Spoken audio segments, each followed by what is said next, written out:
여러분 안녕하십니까. 경제 현장 오늘 고광철입니다. 오늘의 주요 뉴스 전해드리겠습니다. 미국의 서비스업 경기 호조로 인플레이션 잡기가 어려워질 것이라는 전망에 따라 미 국채 금리가 급등했습니다. 10년짜리 국채는 연 4.695%로 4.7%에 근접했는데요. CES 2025에서 새로운 AI 기술을 뽐내며 기세를 올린 엔비디아 등 빅테크 기업들은 국채 금리 급등이라는 암초를 만나 주가가 급락했습니다. 네, 현대자동차 그룹이 미국에 수조 원대를 투자해 제철소를 짓는 방안을 검토 중입니다. 현대제철이 첫 해외 생산 기지를 미국에 세워 조지아주 현대차와 기아차 공장에 강판을 공급한다는 구상인데요. 현대제철은 미국 공장 건설은 아직 확정되지는 않았다고 공시했습니다. 네, 정부가 원전 건설 규모를 당초 계획보다 줄이기로 했습니다. 산업통상자무 관계자는 11차 전력수급 기본계획에서 4기 짓기로 했던 원전을 3기로 줄이는 조정안을 마련해 야당과 협의 중이라고 밝혔습니다. 원전에 소극적인 야당의 반발을 의식해 계획을 바꾸려는 겁니다. 네, 최장 17년간 동결된 대학 등록금 벽이 허물어지고 있습니다. 국민대와 서강대가 등록금 인상을 결정한 데 이어 연세대도 올해 법정 상한선인 최대 5.49% 인상을 검토하고 있습니다. 국가 장학금 감축을 무기로 등록금을 올리지 못하게 막아온 교육부는 과연 어떻게 대응할지, 등록금 동결로 대학 재정은 얼마나 나빠졌는지 이어지는 집중 진단에서 자세히 살펴보겠습니다. 네, 경제현장 오늘은 SBS BG앱과 유튜브에서도 실시간 시청 가능합니다. SBS BG앱을 다운받아 시청하면 더 많은 정보와 뉴스를 볼 수 있습니다.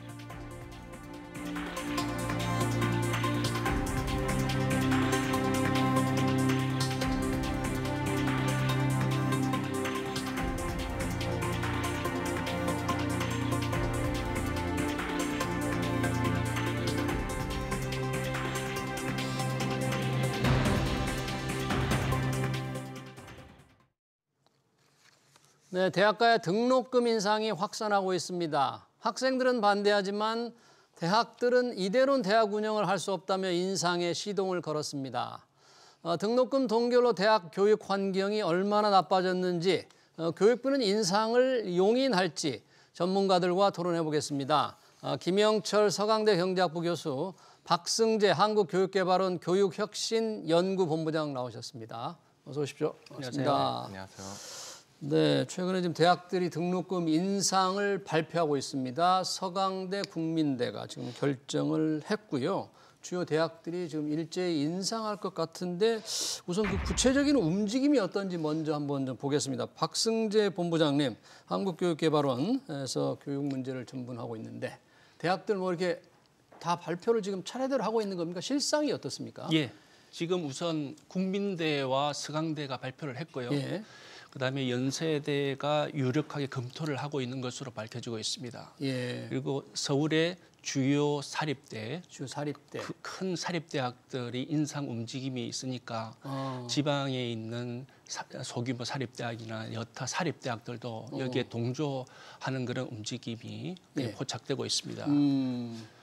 지금 비수도권 사립대는 일부 조금 이미 올린 데가 있다면서요? 예.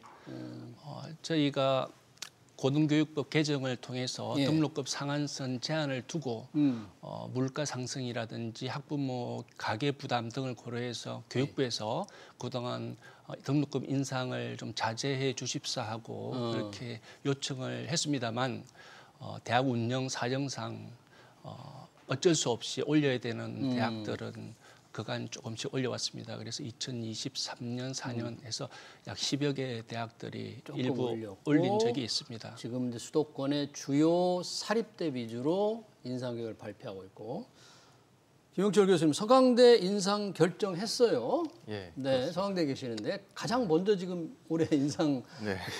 를 들으셨습니까? 네. 뭐 이제 어떻게 그 첫 스타트를 끊게 됐습니다만. 네. 이거는 사실 거의 모든 대학들이 네. 함께 지금 보조를 맞추고 있다. 저는 그렇게 보고 모든 있습니다. 대학들이. 예. 그러니까 사립대 총장협의회에서 이제 설문조사를 했는데 예. 90여 개 대학 총장 중에 금년에 등록금 인상 계획이 있다라는 곳이 한 48곳, 그러니까 한 절반 이상의 예. 계획을 가지고 있다 이렇게 얘기를 하고 있어서 예. 아마도 많은 대학들이 금년도에는 인상에 따를 것 같습니다. 지금 대학들이 지금 많이 인상한다고 하는데 저희가 이제 대학 등록금 인상 주제를 다루니까 시청자들이 뭐 여러 가지 지금 의견을 많이 올리고 있네요. 지금 어느 때인데 뭐 대학 등록금이나 이런 주장도 있고 그러는데 일단 국립대는 아직 어떻습니까? 사립대가 인상 발표를 하는데 국립대는 아직 그런 움직임은 없어요 혹시? 국립대학 그 종장님들도 교육부에 건의를 해서 교육부 차관님하고 한번 회의를 한 것으로 이렇게 알려지고 있습니다. 올려달라고 그래도. 예. 재정 사정이 난감한 것은 국립, 공립 가릴 것 없이 사실은 좀 어려운 거는 마찬가지입니다. 그런데 국공립대학들은 대학의 설립 취지 자체가 사립과 다르기 때문에 그 공공성이 강화되고 있고 또 최근과 같이 국내외적인 그런 난맥상, 경제적인 어려움이 있는 상황이기 때문에 국공립대학은 사립과 조금 차이가 있을 것으로 그렇게 예상됩니다. 지금 상황이 워낙 경제 상황도 안 좋고 그러니까.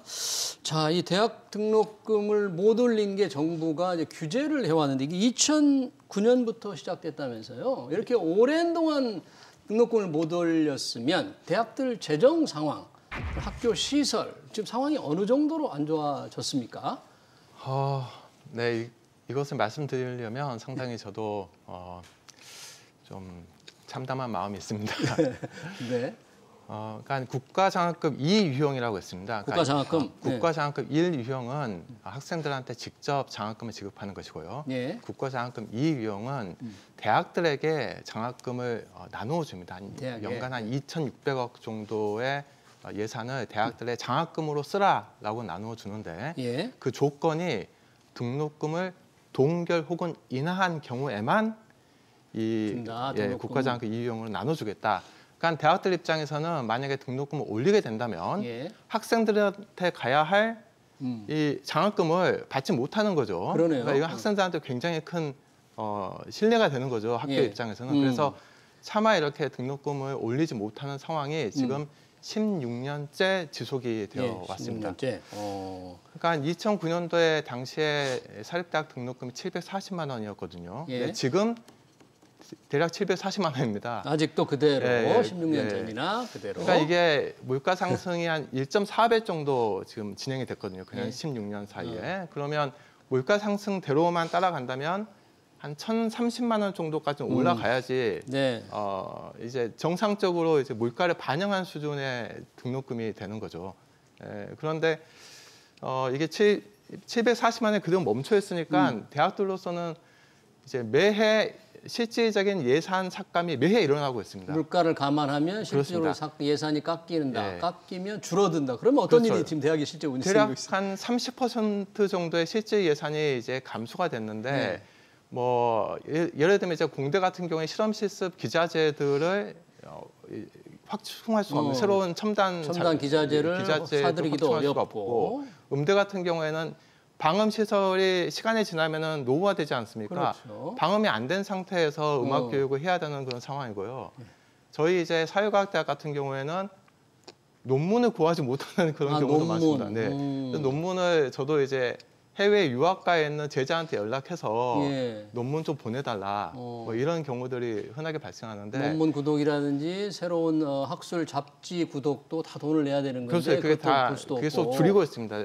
잡지 구독에 줄이고 있고 그다음에 시설을 이제 전반적으로 인테리어도 바꾸고 해야 되지 않습니까? 노후가 되면 이런 데 엄두를 못 내는 그런 일들이 모든 대학들의 16년 동안 지금 진행되고 있다. 이렇게 볼 수 있습니다. 교수들 등록금이 동결되면 재정이 어려워지는데 교수들 급여도 동결이 거의 사실상 돼 있는 셈인가요? 교수님 월급도 이제 학생들 등록금과 연계되어 있기 때문에 쉽게 올릴 수가 없습니다. 근데 이게 등록금 인상 문제는 2008년도로 거슬러 올라가야 됩니다. 2008년. 2008년까지는 대학들이 연 평균 6% 정도의 등록금 인상을 해왔습니다. 그러다 보니까 사회적인 문제로 굉장히 대두되어 있었습니다. 당시 그때 그랬었죠. 학생들의 불만, 부담, 학부형들의 불만이 컸으니까. 그래서 언론에서도 굉장히 많은 비판적이었고 그래서 2010년도에 고등교육법을 개정해서 등록금 인상 상한율을 규정을 했습니다. 상한선. 그래서 상한선을 규정한 게 3년 평균 소비자 물가 상승률의 1.5배까지 상한을 뒀습니다. 근데 그렇게 상한을 뒀는데도 불구하고 이제 대학들은 그 상한까지 올리니까 2011년도에는 학생들이 거리로 뛰쳐나왔습니다. 등록금이 너무 비싸서 우리는 학교를 못 다니겠다. 특히 지방에서 올라온 유학생들, 학생들 같은 경우는 너무 부담이 많다. 집값도 비싸고 등록금도 비싸고 해서 못 다니겠다 해서 그래서 이제 교육부가 2012년도에 국가장학금 2유형이라고 해서 국가장학금에는 두 가지의 유형이 있습니다. 1유형은 소득의 연계해서 줍니다. 그러니까 저소득층 위주로 이 소득이 낮을수록 전체 등록금을 내지 않고 장학금으로 다 받아갈 수 있게끔 해주고 두 번째는 교수님이 좀 전에 말씀하셨듯이 대학이 학생의 등록금을 인상하지 않고 그다음에 정부의 지침과 어긋나지 않게 하는 경우에 그에 맞춰서 거기에 대학의 행정과 연계해서 지급하는 게 국가 장학금 2유형입니다. 그래서 그걸 신설을 해서 지원을 하면서 대학 등록금을 인상을 좀 자제해 달라고 요청하고 있는 그런 상황이었습니다. 그러니까요. 그렇게 자제해 달라고 이제 요청해서 등록금을 못 올린 결과 대학 재정이 나빠져서 새로운 첨단 기자재를 확보하지도 못하고 또 교수들 월급도 오르지 않으니까 좀 그 사이에 대기업들은 급여를 계속 올리니까 교수님들 초봉 죄송합니다만 초봉이 이 좋은 대기업 초봉에 어떻게 되죠? 교수님들 이제 박사학위까지 받으니까 오랫동안 공부를 하는데 일반 기업의 신입사원보다는 오히려 낫죠? 이제 대기업들 초봉이 괜찮은 대기업들은 요즘 이제 5천만 원 이상 하거든요. 그런데 대학 교수 초봉이 그 정도 됩니다. 그리고 또 요즘은 비정년 트랙이라고 그러니까 정년 트랙이 아닌 강의 전담으로만 뽑는 이제 교원들이 많습니다. 그러니까 신임 교원 중에 사실은 비정년 트랙이 거의 한 70% 이상 될 정도로 많아서 강사와 옛날 강사와 좀 다른 겁니까?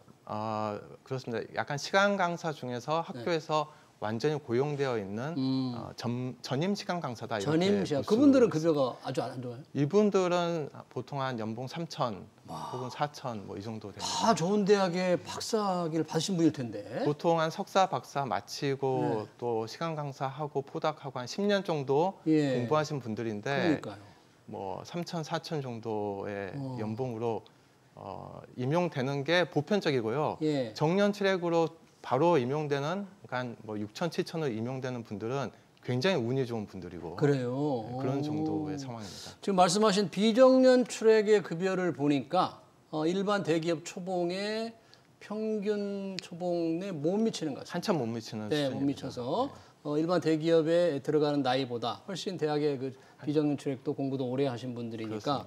상실감이 좀 클 것 같은데 여튼 대학 등록금 동결의 부작용입니다만 동결되는 사이에 시설은 나빠지고 좋은 교수를 확보하기 어려웠지만 학부형과 학생들은 부담이 덜어져서 나름 혜택을 입었다. 이렇게 봐야 되겠죠, 그 사이. 한편으로는 이제 그렇게 볼 수가 있습니다. 한편으로는 우선 등록금이 올라가지 않으니까 그나마 가계 부담은 그 정도에서 이제 묶여 있는 거고. 하지만 이제 교육의 질을 보게 되면 이제 인공지능 시대에 들어오면서 인공지능, 데이터 사이언스, 첨단 기술 분야에는 우수한 인재들이 학교로 오려고 하지 않는 경우가 많습니다. 특히 미국 같은 데 그대로 머물러 있고 국내로 들어오지 않는다든지 국내로 온다 하더라도 IT 기업들, 그 IT 기업은 연봉이 훨씬 많습니다. 그렇죠. 그래서 그런 쪽은 인공지능 특히 첨단 분야는 학교에서 교원 구하기가 힘들고 특히 저희 공공연구소에서도 굉장히 힘들어서 사람을 뽑을 수가 없습니다. 급여 수준이 워낙 열악하니까. 왜 그 미국이나 또는 뭐 글로벌 기업에 가면 몇 배, 뭐 네다섯 배, 심지어 네다섯 배 더 받는다고 그러니까 그렇게 보면은 지금 우선은 학부모나 학생들 부담은 조금 덜하겠지만 그런 우수한 사람들이 새로운 지식과 기술을 학교에서 학생들하고 같이 공부를 해야 되는데 그게 안 되니까 학생들은 지금 수준에서 교육을 받고 나가면 다시 취업이 힘들어지는 그런 악순환이 벌어질 가능성이 많습니다. 그런 문제들 때문에 이제 등록금을 인상을 시작했는데 서강대도 좀 인상을 발표했습니다만 혹시 학생들 반응은 어때요? 일단 학생들은 뭐 등록금 올리는 걸 싫어할 것 같으니까 반대가 좀 심하지 않았어요? 그러니까 아까 말씀하신 대로 이명박 정부 시절에 그때 이제 이 정책, 소위 이제 반값 등록금 정책이거든요. 그래요, 반값 등록금. 등록금 부담을 이제 반으로 낮추자는 취지였는데 그때는 등록금의 부담이 상당히 컸습니다. 그래서 학생들이 방학 때 등록금을 구하기 위해서 공사판에서 노가다를 하기도 하고, 알바도 하고, 그리고 해외에 가서 알바를 뛰어와서 돈을 구하기도 하고 이런 사례들이 속출했었는데 지금 어떠냐면 정부에서 국가장학금을 굉장히 늘렸습니다. 지금 이제 거의 몇천억 수준이던 국가장학금이 이번 2025년 예산에서는 5조 3천억까지 늘어났어요. 그러니까 사립대학 등록금 총액이 14조거든요. 근데 국가장학금이 지금 5조 3천억이에요. 그리고 각 대학에서 또 한 수천억 규모의 자체 장학금을 또 편성하게 되어 있습니다. 그래서 지금 이제 계산을 해보면 대학 등록금이 한 4, 50만 원 하지 않습니까? 근데 실제 부담은 학생 1인당 350만 원 나옵니다. 장학금을 다 받게 돼서 평균적으로 그러니까 한 달에 한 29만 원 제가 계산해 보면 한 달에 29만 원이에요. 29만 원이면 뭐 한 과목 학원비도 안 되는 정도의 부담이죠. 개인에 따라서는 저소득층은 완전히 면제가 되고 약간 고소득층은 전액을 다 내기도 합니다만 평균적으로는 한 과목 학원비에도 미치지 않는 수준입니다. 그러니까 과거보다는 일각에서는 대학 등록금이 강남의 반려견 유치원 비용보다 많이 쌉니다. 적다. 이런 말까지 나오고 있습니다. 그래서 학생들이 예전보다는 그렇게 크게 반발하지는 않는 게 있는 거죠. 그래요? 물론 학생회들의 입장은 기본적으로는 등록금 인상에 반대한다는 게 보편적인 입장입니다. 두 분 말씀 들어보니까 결국은 당장에는 등록금을 적게 내서 유리한 것 같지만 새로운 지식을 이렇게 배우기 위한 준비가 잘 안 되기 때문에 학생들도 강하게 좀 반대하지 않을 수도 있다 그러는데 그럼에도 불구하고 교육부는 일단 각 대학에 편지를 보냈더라고요. 등록금 동결을 요청을 했는데 그동안에는 이게 등록금 동결을 그동안에도 올리고 싶었지만 교육부의 동결 유도 때문에 못 올렸을 텐데 이번에는 교육부 지침이 조금 잘 안 먹히는 겁니까? 혹시 이게 뭐 탄핵 정국 영향이 있는 거예요? 지금이 평상적인 시기와는 분명히 다른 상황임은 분명합니다. 그래서 이전에는 이제 잘 교육부 정책에 좀 협조를 해주는 대학들도 지금 하필이면 지금 정치적으로도 경제적으로도 힘든 시기에 다들 등록금을 인상하겠다고 하니까 굉장히 난감한 상황입니다. 근데 교육부에서는 보도된 바에 의하면 이 국가 장학금을 5,800억 원을 전년도보다 더 많이 편성하고 늘렸다 이거죠? 더 늘렸고 그다음에 이 국가 장학금 2유형 이제 2유형은 등록금을 인상하게 되면 거기에서 지원이 잘 안 되는 이제 그런 유형이었는데 그러니까 교내의 장학금을 10% 정도 줄여도 우리 국가 장학금 2유형을 그대로 지원하겠다 하는 것으로 이제 대학들에게 안내를 하고 있습니다. 그렇게 되면 5,800억 원 예산 정액하고 교내 장학금 10% 정도의 유도리를 둬가지고 그러면 대학들이 지금 추진하고 있는 뭐 3%에서 5% 내외의 인상분과 유사한 비슷한 금액이 되니까 이걸로 올해 좀 협조해 주십사 하고 그렇게 이제 편지를 간곡하게 한 것으로 그렇게 알고 있습니다. 그런데 그게 지금 사립대는 그거를 받아들이지 않은 거죠. 사립대는 계산을 하게 되는 거죠. 이게 등록금 포기했을 올리는 때 장학금 깎이는 걸 계산해 보니까 올리는 게 조금 수입이 더 많을 것이다. 그렇습니다. 이렇게 판단을 한 거잖아요. 그러네요. 그럼 혹시 교육부는 이런 거에 대해서 추가로 등록금 국가장학금 툴을 깎는 거 말고 다른 수단이 있어요? 막을 방법? 제재하랄까? 그런 방법이 있어요? 그러니까 예전에는 정부에서 그 대학들에 직접적으로 지원해주는 일반 재정 지원 사업들이 있거든요. 예를 들면 이제 프라임 사업, 코어 사업, 평생교육 단과대학 사업 이런 게 이제 과거에 진행되던 사업들인데 거기에 참여하는 조건이 국가장학금 2유형에 참여하는 대학에 한해서 이러한 재정 프로그램에 지원할 수 있다. 뭐 이런 조건을 뒀습니다. 그러니까 당시에는 뭐 국가장학금 2유형 문제가 아니고 국가장학금 2유형에 들어가지 않으면 정부에서 받을 수 있는 모든 지원금이 사라지기 때문에 대학으로서는 뭐 감히 상상할 수 없는 등록금 인상은 그런 분위기였습니다. 그런데 지난 한 몇 년 사이에는 다행히 그 부분은 사라졌어요. 아, 그런 그 제재는, 그래서 그 연결고리는 대학들이 국가장학금 이용만 포기하고도 등록금 인상에 한번 나서볼 수 있는 그런 여건이 형성되어 있습니다.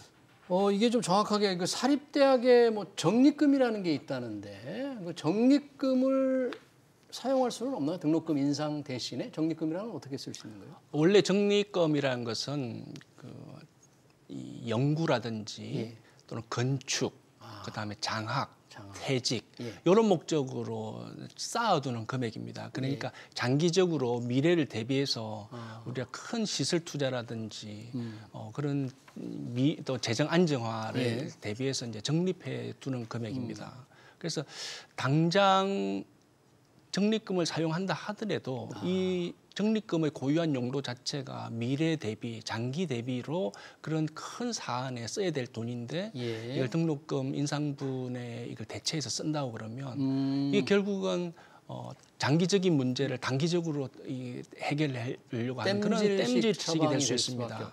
그래서 이건 굉장히 신중을 기해야 될 필요가 있는 것으로 알고 있습니다. 물론 대학마다 적립금 규모가 상당히 다르고 과도하거나 일부 대학이 이제 부정한 사례가 논란이 된 적이 있습니다. 그런 적도 있었어요, 사실 일부 대학은 소송까지 간 적도 있습니다. 그런데 그거는 일부 대학의 한한 문제이고 대부분의 대학은 아직도 이제 장기적으로 우리가 대비해야 될 것들이 있기 때문에 적립금을 흘러서 쓰는 거는 조금 신중을 기할 필요가 있다 이렇게 생각됩니다. 그러네요. 또 하나 중요한 이슈가 이렇게 대학 재정이 어려워진 게 등록금 동결에 따른 게 크지만 우리가 대학만 있는 게 아닙니다. 지금 초등, 중등, 고등 이 교육청 소관이잖아요. 교육청의 경우에는 중앙정부가 거둔 세금의 일정 비율 20% 이상을 지방재정 교육재정교부금으로 강제로 보내게 돼 있습니다. 그러다 보니까 교육청의 예산은 좀 넉넉하다. 그래서 뭐 학생들한테 PC를 무료로 나눠주는 지자체도 많이 나오고 있다. 돈을 좀 낭비를 한다는 지적도 많은데 이 지방교육재정 교부금이 넉넉한 문제. 이걸 대학 재정에 쓸 수는 혹시 없을까요? 교육청에서. 네, 그 지방재정교육 교부금법 이게 이 교육계에서는 굉장히 뜨거운 감자입니다. 이게 왜냐하면 이 학령 인구가 계속 감소하지 않습니까? 그렇죠. 그러니까 2009년도에 한 800만 명 정도였어요, 학령 인구가. 지금 한 560만 명 정도로 줄었습니다. 그러니까 한 30%의 학생 수가 줄었는데 저출산 때문에 그렇죠. 그럼 우리가 상식적으로는 이 학교들한테 배분되는 예산이 그만큼 줄여야겠다 이렇게 생각할 수 있지 않습니까? 그런데 이 지방교육재정 이 교부금의 총액을 보면 2009년도에 31조였고 올해 예산은 72조입니다. 72조. 그러니까 2배 이상 늘었습니다. 그러니까 31조에서 무려 40조 정도가 더 늘어난 거죠. 그러니까 학생 수는 30%가 줄었는데 이 교부금은 2배 이상 늘었어요. 그러니까 학생 1인당 집행되는 예산은 엄청나게 많아진 그런 상황입니다. 학생 수는 주는데 교부금 늘어난다고. 교부금이라는 게 세금이 늘어나는 만큼 지금 자동적으로 늘게 돼 있잖아요. 이 교부금 법이 그렇습니다. 20.79%를 내국세의 그 해당 부분을 자동으로 이 교육청에 나눠주게 되어 있는 것이 교부금 법입니다. 이게 이제 당시에 우리나라 경제개발 상황에서는 60년대, 70년대 정부는 가난하지만 20% 정도의 예산은 우선적으로 교육에 투자하자라는 굉장히 강력한 어떤 우리가 인적 자원 개발에 대한 의지의 표명이었거든요. 근데 지금 이제 상황이 완전히 바뀌어 있지 않습니까? 학령 인구가 줄고 있고 다른 데 써야 될 예산들이 많이 늘어나고 있음에도 불구하고 이 법에 묶여서 지금 내국세의 약 5분의 1 가량이 강제적으로 이 교육청으로 배분되고 있는 상황이 지속되고 있습니다. 그러니까요. 그렇게 지속이 그렇게 돈이 나가서 지방 재정 교부금이 충분한데 대학 재정은 이렇게 어렵다. 그러니까 그 돈을 대학 재정을 위해서 좀 쓸 수 있는 방법이 없겠느냐, 또 쓰면 안 되느냐, 뭐 그런 방법이 없어요? 좀 전에 교수님 말씀하셨듯이 그건 이제 지방교육재정교부금법에 그 법 자체가 지금 개정되지 않았기 때문에 그 재원을 마음대로 쓸 수 없는 상황이고 법을 고치려고 하는 노력은 없었습니까? 의원들은 지금 혹시? 국회에 계류되어 있는데 국회 사정이 아시다시피 다른 걸로 싸우고 계시기 때문에 네. 지금 정치적인 안건 때문에 사실은 실질적으로 필요한 경제적이거나 교육적인 이런 부분의 논의가 제대로 안 되고 있는 것 같습니다. 이거 엄청 중요한 일이잖아요. 그렇습니다. 특히 네. 이렇게 사실은 네. 이 지방교육재정교부금은 우리가 6.25, 그러니까 한국 전쟁 이후에 네. 우리가 세계 최빈국에서 세계 10대 강국으로 성장하는데 가장 그 큰 역할을 한 게 교육을 표준교육, 초중등 교육을 세계에서 가장 질 좋은 교육으로 하는데 초석이 된 겁니다. 네. 그래서 내국 세입, 그러니까 우리 세금을 거두면 내국 세가 들어오면 내국 세입의 20.79를 네. 곱해서 바로 자동적으로 지방교육자치단체로 넘어가게끔 만들어 놓은 겁니다. 근데 그게 이제 지금은 인구 감소기가 있고 네. 그리고 고등교육이 지금 투자가 돼야 되는데 뭐 그 재원이 안 되니까 이 재원 배분을 좀 달리 해달라 하는 그런 측면에서 계속 법안이 올라가 있음에도 불구하고 예. 이 법이 국회에서 제대로 심의가 되지 않고 통과를 되지 않고 있습니다. 예. 또 하나 대학이라고 해서 우리가 다 지원해 줄 수가 없습니다. 대학도 우리가 학령 인구가 줄어들고 있고 예. 교육의 질이 떨어지는 학교들은 구조 개선을 하고 퇴로를 마련해서 퇴출을 시켜야 되는데 예. 그 법도 국회에서 통과가 안 돼서 계류되어 있습니다. 퇴출도 안 돼요? 예. 국회의원들 뭐 하는 겁니까 이거? 퇴출도 안 되고 지방교육재정도 고치자는 주장이 있는데 고치지도 않고. 그렇습니다. 그런 그 제한적인 상황이기 때문에 교육부로서도 또는 대학의 입장에서도 특별히 돌파구가 지금 없는 상황입니다. 법에 의해서 모든 게 돌아가는 거기 때문에 법이 통과되지 않는 상황에서는 네. 지금 다른 걸 조정해가지고는 이돌을 빼가지고 저돌에 메우는 그런 지금 상황이라 보시면 되겠습니다. 네. 지금 두 분 말씀 들어보니까 지방교육재정교부금 강제적으로 이렇게 할당하는 것은 그동안의 우리 교육 투자로 우리가 선진국의 문턱에 다다르는 데 큰 역할을 했지만 이제 학생 수가 줄기 때문에 바꿔야 하는데 국회의원들이 법을 안 고친다. 그래서 빨리 고쳐야 될 필요성이 있다.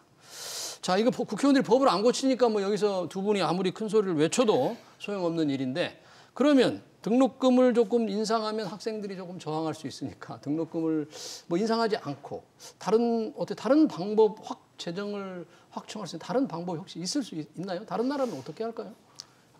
이 등록금이라는 게 사실은 각 국가마다 굉장히 다른 어떤 시스템을 가지고 있습니다. 예를 들면 유럽 같은 경우에는 등록금 개념이 없습니다. 우리나라 초, 중, 고등학교랑 똑같습니다. 그냥 대학은 네. 그냥 다니는 거예요. 예. 돈은 국가가 다. 예, 그럼요. 우리나라 초, 중고에서 등록금 뭐 고등학교 조금 있습니다. 의미가 없잖아요. 고등학교 지금 무상교육이죠. 무상이죠. 네. 똑같습니다. 네. 이제 영미권, 캐나다, 호주, 네. 미국 이런 데 이제 등록금이 있죠. 근데 그쪽은 이제 사립대학에 애초에 충분한 자유권을 주고 사립대학들이 스스로 이렇게 경쟁 가운데서 성장하고 발전할 수 있는 그런 시스템을 지향해 왔거든요. 뭐 기부금도 좀 받고. 기부금도 굉장히 많이 받고 있고요. 또 자체적인 수익 사업도 어느 정도 이루어지고 있고. 그래서 우리와는 이제 토대가 완전히 다른 거죠. 근데 우리나라에서는 지금 이것을 해외 유학생들을 유치해서 그것으로 어떻게 충당을 해라. 라는 어떤 이제 정부의 입장이 있는데 이미 너무 많이 들어와 있어서 학교 분위기가 많이 안 좋습니다. 교육이 좀 원활하지 않을 수도 있겠네요. 우리나라 등록금 수준이 예를 들면 중국의 웬만한 등록금 수준보다 오히려 낮은 그런 대학들도 많거든요. 국립대 같은 경우는. 그러니까 이 중국에는 괜찮은 대학에 못 가는 학생들이 그냥 한국에 있는 대학으로 등록금도 싸고 그러니까 우리나라에 와요. 그런 상황에 지금 가고 있습니다. 박승재 본부장님 짧게 혹시 뭐 지금 상황에서 등록금을 올릴 필요성은 있는데 경제 상황도 아까 어렵고 정치적 혼란기 좀 보류했으면 좋겠다고 어떤 해법을 찾는 좀 방법이 있을까요?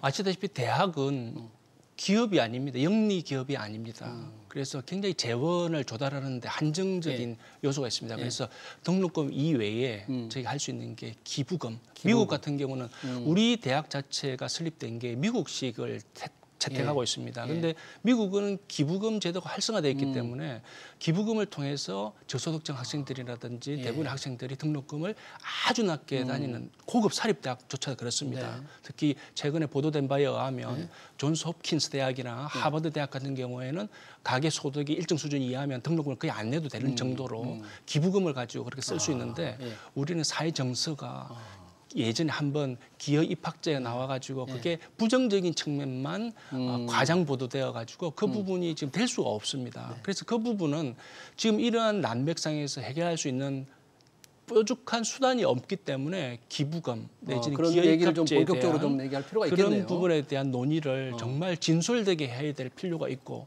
그 대학들도 교육의 질을 높이고 산학 협력을 통해서 첨단 기술을 만들어낼 수 있는 그런 교육의 질, 연구의 질을 높이지 않으면 학위 제조만 해가지고는 될 수가 없습니다. 우리 대학의 수준이라는 게 그 대학의 박사학위를 받은 사람이 교원으로 그 대학 교원으로 얼마나 채용하는지를 보면 그 대학의 수준을 알 수 있기 때문에 이런 부분은 우리 대학 스스로가 노력해야 될 문제라고 생각합니다. 알겠습니다. 두 분의 얘기, 대학 등록금 재정 상황 현실, 그리고 등록금 인상 관련 과연 올바른 해법이 있는지 관련 토론을 해봤습니다. 지금까지 김영철 서강대 경제학부 교수, 박승재 한국교육개발원 교육혁신연구본부장이었습니다.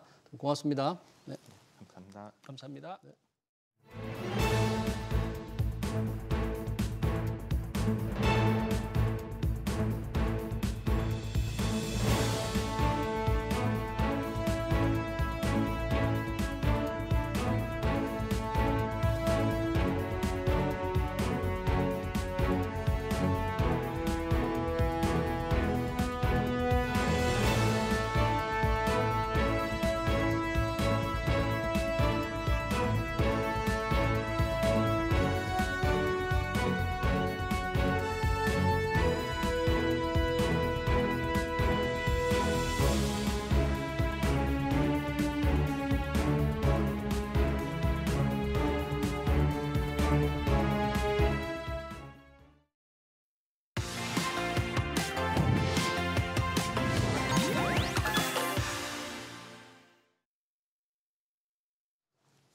네, 삼성전자가 지난해 4분기 6조 5천억 원대의 영업이익을 내는 데 그쳤습니다. CEO가 반성문까지 썼던 지난해 3분기 9조 원대의 영업이익보다 30% 가까이 줄었는데요. 삼성전자 실적이 언제쯤 반등할지, CES 2025에서 공개된 엔비디아의 AI 전략은 어떻게 평가해야 할지 김장렬 유니스토리 자산운용 투자전략본부장 모시고 얘기 들어보겠습니다. 본부장님 어서 오십시오. 네, 안녕하십니까. 네. 4분기 삼성전자 이익 조금 안 좋아질 것이라고 예상을 했는데 그 예상보다도 조금 더 나빴죠? 네, 그렇습니다. 수치적으로는 6조 5천억이 나왔네요. 예. 이게 지난 분기 9조 2천억이었는데 예. 그거랑 비교하는 건 좀 많이 의미가 없고 예. 최근에 많이 낮추어진 전망이 7조 2천억까지 낮추어진 걸 제가 본 기억이 납니다. 7조 2천억. 네, 그리고 보통은 7조 5천억, 6천억까지도 있어서 7조 초중반 이 정도 생각했는데 애널리스트들이 근데 딱 열어보니까 6조 5천억이 나왔고요. 아시다시피 우리가 다 아는 그 레거시 제품이 안 좋고 범용 그렇죠. 메모리. 네. 그다음에 HBM은 아직 그렇게 확 올라가는 건 아니고 4, 4분기니까 비용도 많이 떨굴 수도 있고 비용. 네. 그다음에 무슨 인건비에서 보너스 같은 거 주는 것도 신문에 몇 번 나왔었죠. 그런 것들 다 반영이 됐을 거라고 추정을 했다고 하지만 결국은 넘버는 한 8천억 6조 원이니까 7천억 정도. 낮은 거 기준으로 7, 8천. 높은 거 기준으로 거의 1조 차이가 난 거죠. 예, 그러네요. 네. 그 차이는 아마 가장 크게 대부분 반도체였을 겁니다. 반도체. 네, 네. 메모리 매출은 좀 그래도 전체적으로 상당히 사상 최대라고 했는데 역시 비용이 조금 많이 늘었고. 예, 비용이 많이 든 것 같아요. 파운드리, 빅메모리 좀 파운드리는 적자가 여전히 심했던 걸로 좀 추정이 더 된 거죠. 확대된 걸로 보여요. 3분기 적자보다도 더 확대돼서 거의 2조 정도는 나와요. 아, 그렇게. 그러니까 반도체가 예를 들어서 원래 7조 1천억, 7조 2천억 잡을 때 애널리스트가 반도체가 한 3조 한 중후반 정도. 네. 그러니까 반 정도는 반도체고 나머지는 반도체 아닌 건데 이게 아마도 3조 간당간당하지 않았을까 싶어요. 거기는 이제 메모리도 메모리지만 비메모리가 적자가 더 확대됐다. 가동률도 안 좋고 수율도 안 좋으니까. 이렇게 반도체만 보면 지난 한 해로 보면 SK 하이닉스보다 이익을 좀 더 못 냈을 것 같아요. 네, 그렇죠. 왜냐하면 하이닉스 아직 실적 발표되지 않았는데 4분기만 봤을 때 지금 뭐 8조 전후, 7조 8천, 8조 2천 이렇게 돼 보거든요. 근데 회사 전체 합한 게 6조 5천억인데. 그러니까요. 그럼 좀 그럼 이렇게 실적이 애널리스트 예상치보다 뚝 떨어졌는데 주가는 왜 올랐어요? 네, 오늘 두 가지 연구인데요. 일단 루머라고 하지만 일부 기사가 나왔기 때문에 시장에서 영향을 주고 있기 때문에 말씀을 드리면은 젠슨 황이 어저께 여러 가지 자기네들 엔비디아 발표하면서 노트북에 들어가는 그 게임용 그 이제 GPU가 있어요. 성능 좋은 거. 그게 이제 GPU? GeForce RT 시리즈라는 게 복잡한데요. RTX 50 시리즈. 네, RTX 50 시리즈. GeForce라는 게 노트북 데스크탑에 사용되는 게임용에 들어가는 이제 GPU예요. 근데 그 매년 걔네들은 업그레이드 시키고 있는데 이번에 상당히 그전 제품보다도 뭐 성능이 뭐 3배, 2배, 가격은 3분의 1 이런 식으로 해서 많이 떨어졌다 그랬죠. 그렇죠. 노트북 쪽으로 많이 이제 그쪽으로 자기 하겠다는 거거든요. 우리가 엔비디아 매출이 한 350억 달러 가장 최근 분기 실적이 매출인데 그 중에서 거의 대부분이 데이터 센터죠. 데이터 센터. 근데 그거 아닌 것도 한 10%에 있었어요. 그게 게임이라든지 그런 거 기타 등등 있는데 그쪽에서의 요게 좀 업그레이드를 하면서 그거를 표면에 내세웠거든요.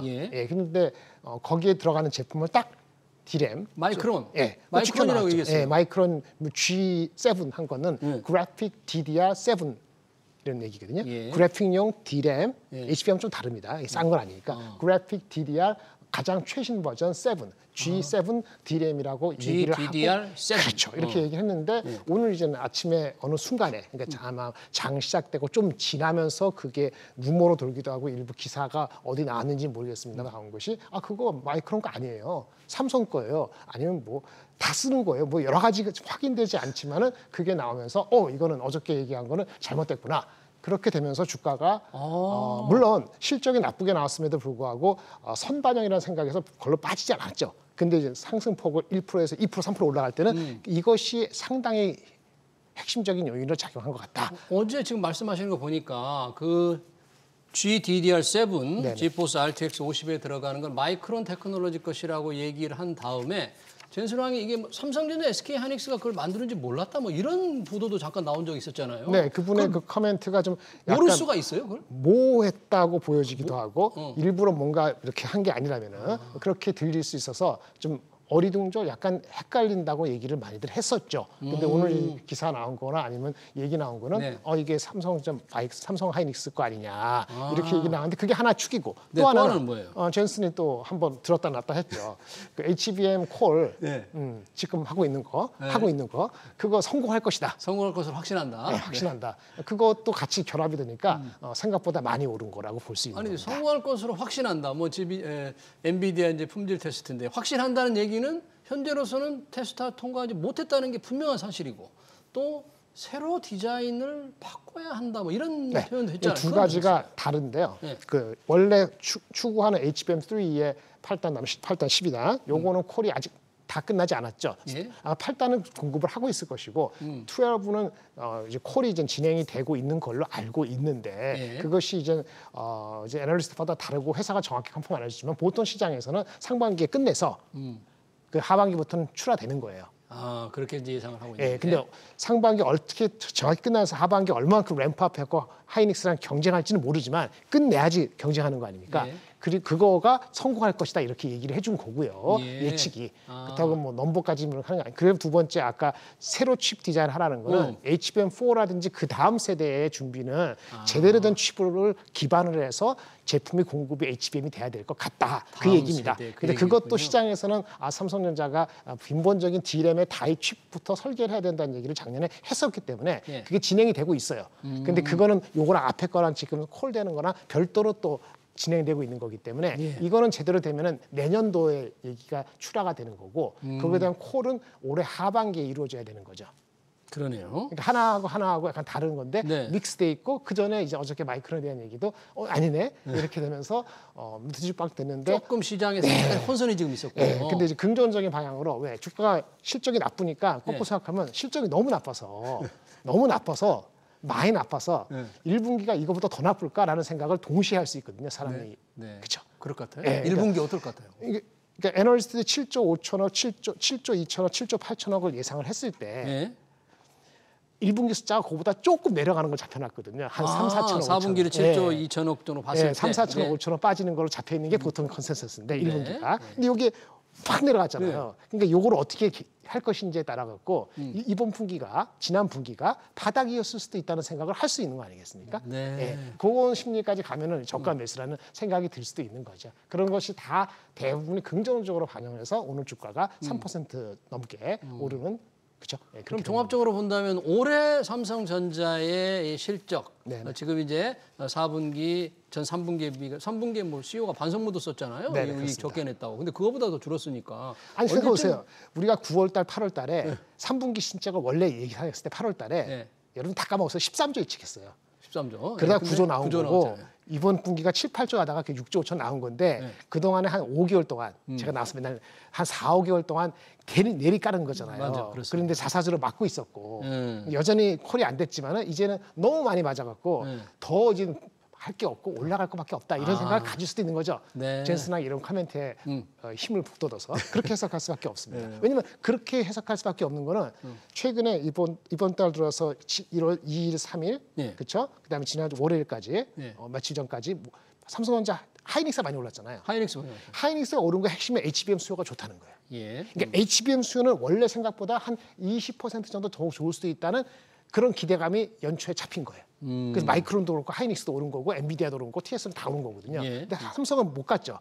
콜이 안 됐으니까. 근데 삼성전자가 오르면서 하이닉스는 좀 멈칫하고 있잖아요. 그러니까 이런 전반적으로 봤을 때는 오늘 삼성전자 거는 순수하게 HBM 수요가 좋다기보다도 이런 정황에 대한 긍정적인 해석이라고 봐야 되기 때문에 그러네요. 삼성전자가 1분기 실적이 얼마고 2분기 얼마고 3분기는 지금 6조 밖에 안 나온 분기 실적이 3분기, 4분기는 그럼 12조 다시 가는 겁니까? 라고 질문한다면은 지금은 아무도 몰라요. 애널리스트들은 대부분이 9조에서 10조 정도로 올라간다는 건데 9조, 10조 올라가면은 3, 4분기. 그럼 작년 3, 4분기로 돌아가는 게 결국은 1년 지나서 돌아오는 거예요.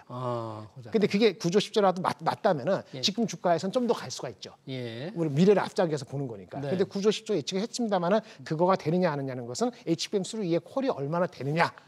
그거 중요하고 그다음에 삼성하이닉스 공이 중요한 건 레거시가 안 좋은데 중국 수요가 휴대폰 수요로 재고가 좀 해소되면서 좋아지느냐. 레거시가 전체 매출 디램의 거의 반 이상 되니까 그거는 이제 중국의 부양 정책이라든지 최근에 위구환신 보조금 이런 거를 긍정적으로 생각하면 그거 역시 1분기 정도 지나면 올 봄, 여름 지나갈 때는 지금보다 낫지 않을까. 이렇게 컴비네이션이 되면은 지금이나 1분기 지금 지나가는 이 시점이 바닥일 수 있다는 생각을 가질 수 있는 거죠. 물론 넘버는 3, 4분기, 4, 4분기 어떻게 잡힐지 모르지만 그런 생각을 가장 많이 빠지고 가장 헤매고 있는 주식에 수급이 몰렸다 오늘 이렇게 볼 수 있습니다. 외국인들도 좀 그렇게 생각해서 삼성전자 지금 주식을 조금 매수하는 거죠. 그러니까 어저께 오늘 매수한 건 그건 아니고 그 하이닉스나 마찬가지로 삼성전자 나중에 한번 따라갈 수 있겠다 해서 안 빠진 거고 오늘 오르는 거나 어저께 오늘 내일까지 만약 오른다면은 그 와중에 마이크론하고 하이닉스가 별로 안 오른다면은 그러면 삼성전자에 대한 제가 지금 해석드린 이런 거에 대해서 동조하는 세력이 늘어난다고 볼 수 있는 거죠.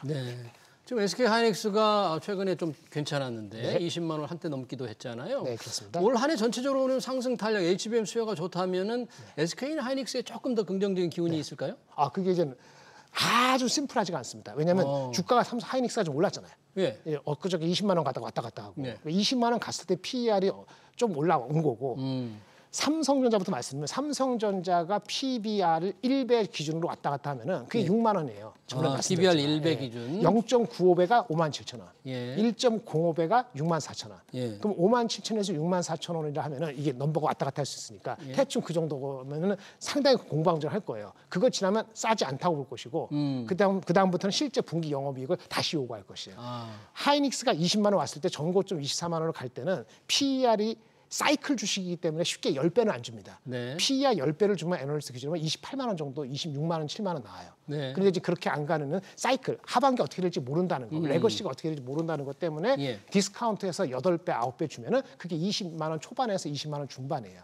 그러면 여기서 뭐가 업사이드가 먼저 있을 것이냐, 뭐 어닝의 파워는 하이닉스가 더 높은데 HBM 때문에 그렇죠. 하지만 레거시 제품이 만약에 돌아서게 되면은 중국의 경기가 조금 더 살아난다면 그러면 레거시 비중이 오히려 아이러니하게도 하이닉스보다는 삼성전자가 더 많거든요. 그렇죠. 그런 양면성이 있기 때문에 그거는 다음 달까지 이 추석 구정을 지나면서 좀 흐름을 좀 봐야 될 것 같습니다. 설을 지나면서 자 먼저 하이닉스 삼성전자 얘기를 들어봤고요. 자, 엔비디아 잠깐 언급을 했습니다만 어제 CES 2025 기조연설 정말 젠슨 왕 정말 주목을 받았는데 AI 청사진을 제시했잖아요. 네네. 로봇과 자율주행차 개발을 한 번에 지원하는 플랫폼 코스모스가 굉장히 주목을 끌었던데 이 코스모스라는 게 어떤 건가요, 이게? 그게 플랫폼입니다. 우리 그 챗GPT의 large language 모델 이런 것처럼 언어 모델처럼 모델이에요. 그 플랫폼인데 오픈 소스로 누구나 이용할 수 있게. 네, 누구나 이용할 수 있게 지금 GitHub라는 데 들어가면 그걸 다운받을 수 있거든요.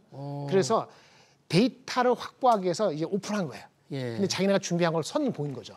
이것이 자율주행과 로봇에 둘 다 활용할 수 있다는 건데 지금 엔비디아가 스스로 데이터를 확보한 거는 부족하다고 볼 수 있죠. 오픈 AI처럼 우리 많이 챗GPT 한 거 엔비디아는 없고 테슬라처럼 무슨 자율주행 갖고 데이터 받은 게 없잖아요. 그러니까 이런 플랫폼을 가지고 자기네가 데이터베이스를 해서 처음에는 지금 하드웨어, 그러니까 AI 시대, 인프라 시대에서 1등이었잖아요. GPU 가지고.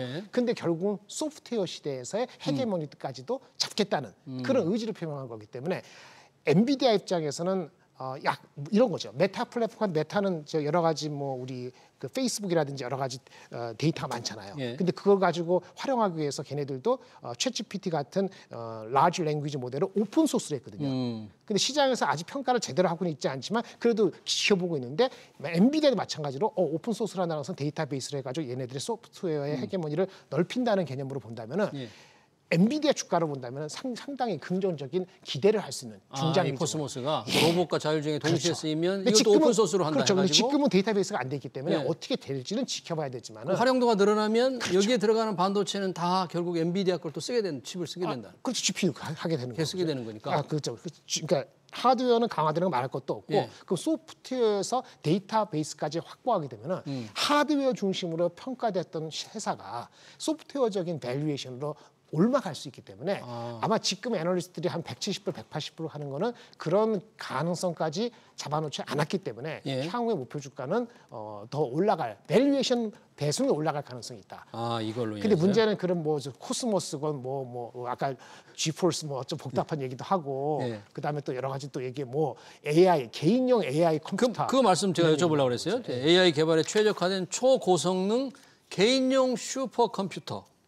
프로젝트 디지트. 이건 개인용 슈퍼컴퓨터라는 건 뭐 어디에 활용돼? 비쌉니다. 한 3,000불 이상 되는 건데. 3,000불, 3,000달러. 이게 일반 사이트는 아니고 전문가들이 AI를 그 자기네가 그러니까 자기네 그 도구로 활용하려는 AI를 만들고 싶을 때 개인용 컴퓨터에서 그거를 할 수 있는 바탕을 마련해 주죠.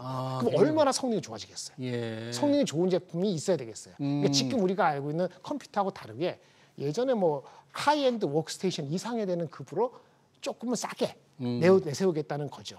그러면 이런 AI 플랫폼, AI 전체적인 그 계획을 발표했는데 그럼 엔비디아 주가는 그동안에도 쭉 해서 상승해서 상한가 전국으로 올라갔잖아요. 오늘은 빠졌습니다만. 그렇습니다. 어제는 좀 빠졌습니다만. 어떻습니까? 한 단계 더 점프업을 할 수 있는 뭔가 이게 기반이 된다고 보시는 건가요? 아직까지는 하드웨어 중심이기 때문에 아까 소프트웨어 코스모스를 중심으로 결국은 밸류에이션은 업될 수 있지만 하드웨어가 매출이 줄지 않는다는 중간을 체크할 수 있기 때문에 계단식으로 가다가 멈추고 이렇게 될 거예요. 근데 밸류에이션이 한 30배 이하가 되면 싸죠. 그게 130불 되고 한 50배 되면은 한 180불 이상 갑니다. 그래서 제가 봤을 때 그 어디 사이에서 계속 돌다가 아까 말한 밸류에이션의 리레이팅, 소프트웨어 기업으로서의 평가를 다시 하면 그렇게 되면은 그게 뭐 12개월 내에 나올지 한 6개월 뒤에 올지 모르지만은 그러면은 밸류에이션 달라지면은 이 앞자리가 바뀔 수도 있죠. 근데 현재는 아마 180불 정도의 이런 아까 소프트웨어적인 거를 머리만 담고 넘버에는 그렇게 반영을 안 시키고 이런 식으로 컴비네이션 하면은 180불 이상 나오기는 쉽지는 않고요. 그렇게 그 분위기는 좋아질 수 있다고 보여집니다. 마지막으로 이 엔비디아와 경쟁한다는 AMD 새로운 인공지능 칩을 선보였다고 그래요. 넬 테크놀로지에 인텔 대신에 탑재했다는 걸 밝혔는데 이건 어떻게 파급력이 좀 있어요? 뭐 인텔한테 안 좋은 거죠. 인텔한테 안 좋은 거죠. 심플하게 하시면 되고요. 인텔한테 안 좋은 거죠. 근데 이제 인텔의 그 CPU라든지 이런 거 다 가서 경쟁하는 거니까. 근데 뭐 이것이 뭐 특별히 그 엔비디아한테 무슨 헤게모니에서 경쟁 요인에서 우리가 한번 올라갔다 이렇게 해석할 거는 없을 것 같아요. 그 정도는 아닐 것 같다. 그리고 이 제품이 나오는 게 데스크탑의 PC에 들어가는 거거든요. 그게 나오는 게 올 연말쯤 나옵니다. 연말. 연말. 그렇죠. 상반기가 나오지 않기 때문에 좀 더 지켜봐야 될 것 같습니다. 네, 잘 알겠습니다. 삼성전자의 4분기 실적과 엔비디아의 인공지능 구상까지 잘 들었습니다. 지금까지 김장렬 유니스토리 자산운용 투자전략본부장이었습니다. 오늘 고맙습니다. 네, 감사합니다. 네.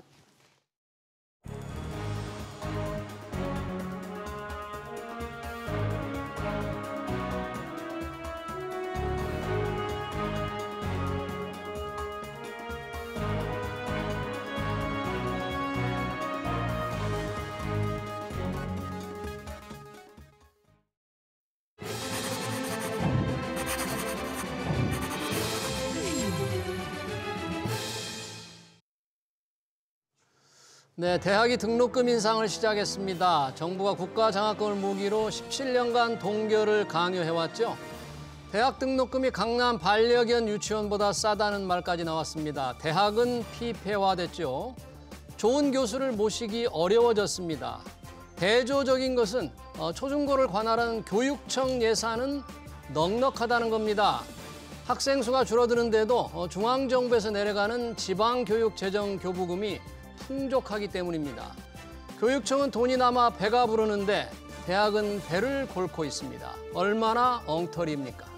SBS 비즈 경제현장 오늘 여기서 마치겠습니다. 시청해주신 여러분 고맙습니다.